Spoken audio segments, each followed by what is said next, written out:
का हो कविराज काका, कहाँ रहे हो?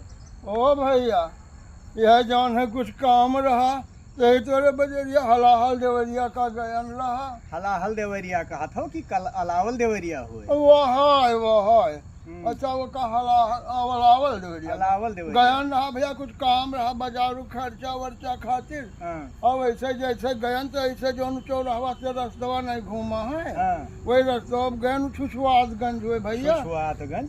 छुछुआतगंज तो नहीं है। और वहीं तो अच्छा 10 लड़के मन चला कुल वहीं जौन है छुछुआत रहे। हाँ। गिरवट तो हुए नहीं, बग्गी रोट हुए। अच्छा भैया बगी वही लड़का कहीं भैया, हाँ। कहीं आज यहीं रह जाओ, अरे तुम्हें मिठाई खवाई, हाँ। नेक नेक तुम्हें सामान खवाई। हाँ। और जो उनका काली काटे हाँ।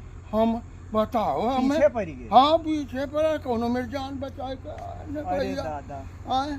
तो और हल्ला हलिया को- और हल्ला हलिया गुहारी करे के चाहिए। और हलिया ठीक है भैया। हाँ, सब बढ़िया है। वह का उनका काली काटा जैसे लड़का तो हम कहूँ देखबे नहीं के हाँ। कहीं यहीं रहो आज तुम्हें तो- मिठाई खवाई।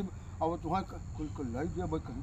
अरे बड़ी सांसत कई डरते हैं, इस चक्कर में ना पड़े हो। आज तू अबा करो, उनका काली काटे भगवती खाए ली। हाँ। आज तो हम लड़का को ये विश्वास ना की हो। देखा नहीं भैया। हाँ। लड़का जाए भैया। अच्छा ठीक ठीक है ना।